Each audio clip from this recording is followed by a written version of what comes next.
La vidéo d'aujourd'hui est une vidéo blabla, on va parler d'un sujet que je pense est assez intéressant. Faut-il, oui ou non, investir dans le moyen format numérique en 2024, à n'importe quel moment? Fallait-il le faire avant? Faudra-t-il le faire bientôt?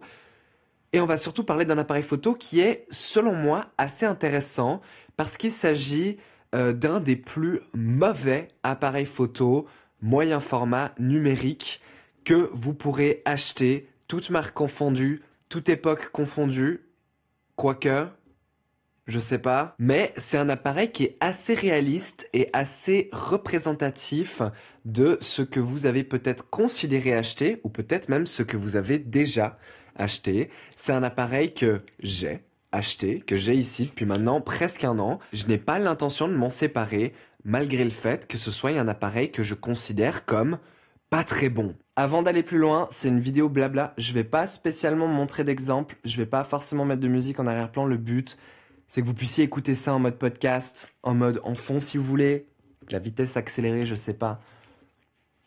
Je tiens quand même l'appareil, je vais quand même tenir l'appareil dans les mains pour vous le montrer, mais je vais pas vous faire un tour dédié de l'appareil parce que franchement, il y en a 1000 sur YouTube et que honnêtement, il y a rien de si spécial que ça au niveau de ce boîtier. Genre, il n'y a pas une seule caractéristique à part le capteur qui réellement sort du lot. Alors je pense que je n'ai encore perdu personne jusque-là, mais je vais quand même un peu redéfinir ce que c'est que le moyen format et surtout quelles sont ses implications théoriques et pratiques dans la photographie numérique. Quand on parle de moyen format, on parle de la taille du capteur, ou à l'époque on aurait parlé de la taille de la surface sensible et donc de la pellicule utilisée. Mais aujourd'hui on parle vraiment de photographie numérique, je ne vais pas tellement aborder l'idée du moyen format dans l'argentique. Si vous faites du moyen format argentique, vous savez pourquoi vous le faites, et c'est d'ailleurs assez cool et assez abordable de faire du moyen format argentique. Ça l'est moins que le petit format, mais c'est quand même pas si cher que ça. Et en argentique, le gain de qualité quand on passe du petit au moyen format est assez énorme en fait. On peut pas tellement nier l'existence d'un gain en qualité quand on passe d'un format à l'autre, qui est malheureusement une chose un peu plus tendue à aborder quand on parle de photographie numérique. Si vous avez l'impression que je parle un peu du nez plus qu'à d'habitude, c'est que je sors d'un rhume. Voilà. En photographie, on apprend très vite que plus un capteur est grand, mieux c'est. À quoi sert un capteur plus grand? C'est une bonne question. Un capteur plus grand, s'il a le même nombre de photosites, de pixels, eh bien chaque pixel est plus grand et peut donc capturer plus de lumière, ce qui rend l'appareil globalement plus sensible quand il y a justement pas beaucoup ou pas assez de lumière. Mais un capteur plus grand avec des photosites plus grands, ça veut aussi dire une meilleure plage dynamique et des fois une meilleure justesse des couleurs, ou en tout cas une meilleure captation des dégradés, etc. etc. Mais c'est pas tout. Un plus grand capteur veut aussi dire que pour obtenir le même champ de vision, vous allez devoir utiliser des objectifs à plus longue focale.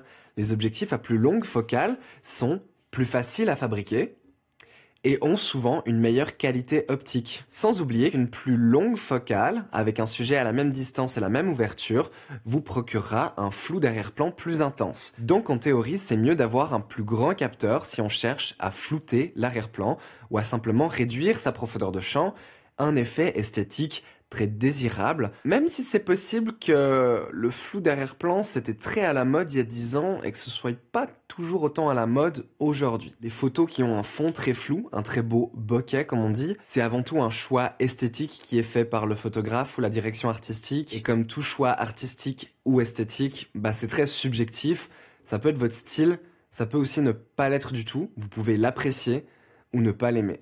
Quoi qu'il en soit, les gens qui aiment bien flouter leur arrière-plan le plus possible, quelque chose avec lequel j'ai beaucoup expérimenté, et j'aime bien toujours expérimenter aujourd'hui, honnêtement je vais pas vous le cacher, on se satisfait beaucoup plus facilement d'un capteur plus grand qui nous permet d'utiliser justement des focales plus longues. Cependant, à l'ère du numérique, il y a une tendance, comme avec toutes les autres technologies, comme avec tous les types de produits électroniques du marché, et c'est la tendance la plus simple et la plus basique qui explique comment fonctionne le système dans lequel on vit actuellement, mais en gros c'est toujours dans le produit qui se vend le mieux que les marques et les fabricants vont le plus investir en recherche et en développement pour les nouvelles versions. Ce que j'essaye en gros de dire ici, c'est que ces dernières années, les appareils plein format se sont tellement bien vendus et tellement bien mis en avant que c'est quasiment là-dedans que part tout le budget recherche et développement chez quasiment toutes les marques. Et vu que tout le budget part là-dedans, on a des systèmes plein format qui sont tellement sophistiqués que ça devient difficile,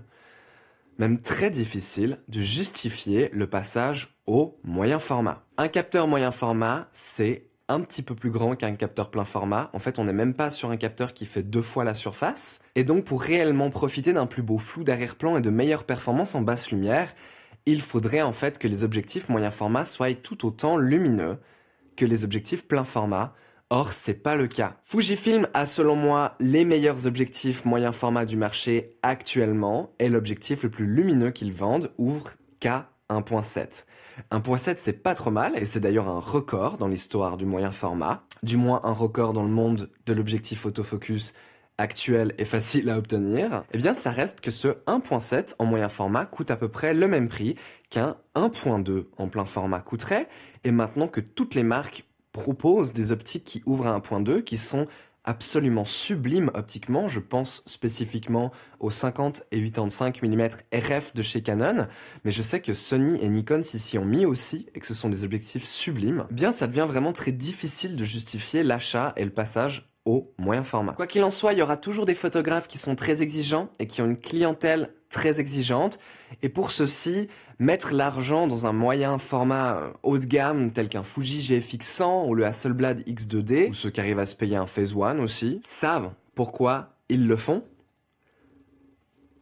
Ils peuvent venir le dire dans ces commentaires ici si ça vous intéresse, mais moi j'ai l'impression que pour le commun des mortels, même chez les photographes très compétents, le moyen format est vraiment très rarement un besoin, surtout pas avec des capteurs haute résolution, très haute qualité, plein format, comme on a maintenant chez Sony, comme on a chez Leica, comme on a chez Canon, Nikon et Panasonic aussi. Et surtout pas quand on a des objectifs aussi performants que ceux qu'on a sur le plein format, encore une fois, chez tout le monde, honnêtement. Tout le monde fait de super objectifs. Sigma font des trucs vraiment incroyables à des prix tout à fait abordables en ce moment. C'est difficile de justifier l'achat d'un moyen format, je pense. Quoi qu'il en soit, si vous aviez vraiment eu l'envie, ou vous avez toujours envie de tester le moyen format, il y a un modèle dont vous avez peut-être entendu parler, et c'est le GFX 50R que j'ai là dans les mains, qui est et qui reste toujours le boîtier moyen format numérique le moins cher qu'on ait jamais fabriqué et qu'on ait jamais mis en vente.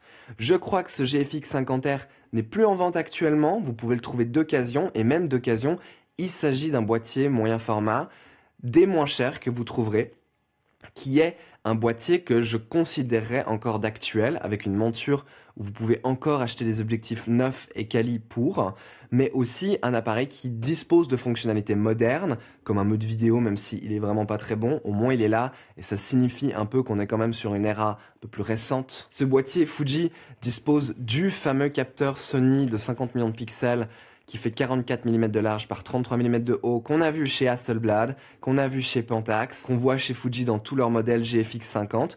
Ce capteur développé et apparu pour la première fois sur le marché en 2014, et aujourd'hui, 10 ans plus tard, encore un des meilleurs capteurs qu'on a jamais fabriqué. Alors ce capteur est très lent, et c'est ce qui rend ce Fuji d'autant plus désagréable à l'utilisation, et c'est pour ça que j'apprécie pas cet appareil et ne le recommande pas particulièrement, mais ce capteur est absolument sublime et fournit des fichiers de 50 millions de pixels, ce qui est déjà pas mal et suffisant pour beaucoup de gens, qui sont en fait extrêmement nets, extrêmement détaillés, mais qui sont surtout ultra propres, parce que ce capteur a de très gros photosites, et c'est très facile pour lui de capturer une très haute plage dynamique et de vraiment faire des fichiers qui sont ultra malléables en post-production. J'ai déjà mentionné ça quand j'ai testé le Pentax 645Z sur cette chaîne YouTube, mon appareil numérique préféré, toute marque, tout type confondu. Et j'en ai aussi déjà parlé sur cette chaîne YouTube quand on a ensemble testé le Do Hasselblad CV50C2, un dos numérique fait pour être monté sur les Hasselblad argentiques. C'est un capteur que je trouve absolument sublime et qui fonctionne vraiment très très bien dans ce Fuji et qui vous donnera des résultats ultra satisfaisants. Mais là on a parlé des résultats. Qu'en est-il d'utiliser l'appareil dans la vie de tous les jours? Voilà. C'est là que ça peine. Si ce capteur produit des images absolument sublimes, ce capteur est très très lent et pas vraiment adapté à l'utilisation type hybride. En gros, on est là sur un appareil hybride, hein, vous avez compris. Et la grosse chose qui fait que les appareils hybrides fonctionnent et existent aujourd'hui, c'est la visée électronique. Vous savez déjà que sur cette chaîne YouTube, je suis pas méga fan de la visée électronique en général, mais le problème c'est que quand on a un capteur qui est lent, on peut très difficilement produire une visée électronique de qualité. Résultat, la visée électronique de ce Fuji est lente, c'est déjà un problème, elle est pas très fluide, mais elle est surtout très basse résolution. C'est pixelisé, c'est pas net, ça manque de détails. Il y a de l'aliasing, c'est beaucoup trop contrasté et pas du tout représentatif de ce qu'on arrive à faire des fichiers en post-production. C'est tellement bruité en basse lumière, et si vous avez de la lumière artificielle, alors là, mon pauvre ami, vous vous retrouverez dans une situation où votre écran en fait affiche simplement des lignes, simplement parce que le rafraîchissement, le taux de rafraîchissement du capteur n'est pas assez rapide pour simplement cohabiter avec nos lumières qui flashent. Je sais pas si vous savez, mais en fait la plupart des lampes qu'on a autour de nous, elles flashent 50 fois par seconde à peu près, chose qu'on ne voit pas à l'œil humain, mais que le capteur est ultra sensible et ça produit vraiment des images atroces.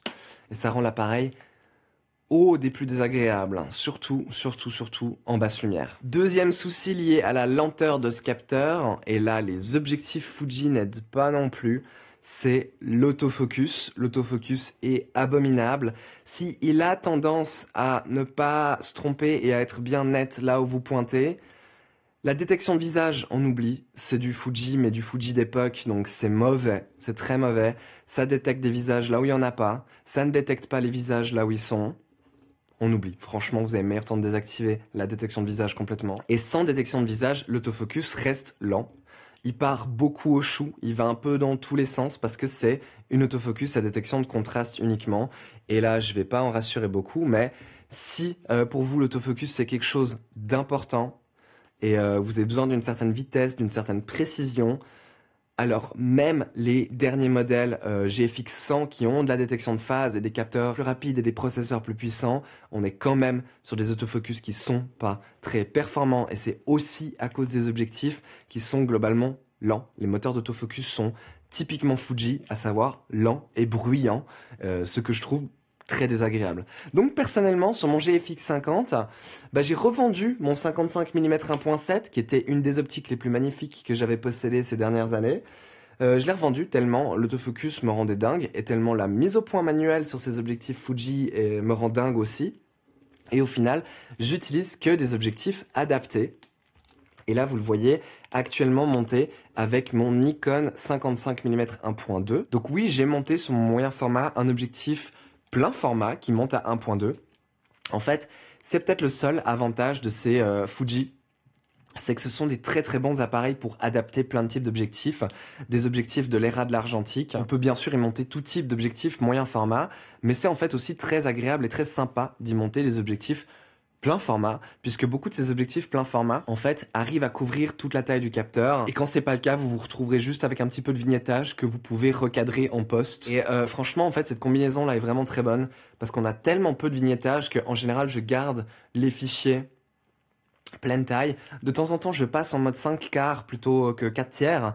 Ça enlève juste un tout petit peu les coins qui sont un poil plus sombres. Puis si je ferme un peu le diaph, cet objectif est vraiment décent. Et puis je me retrouve personnellement avec vraiment une qualité d'image que je trouve vraiment très très très sympa.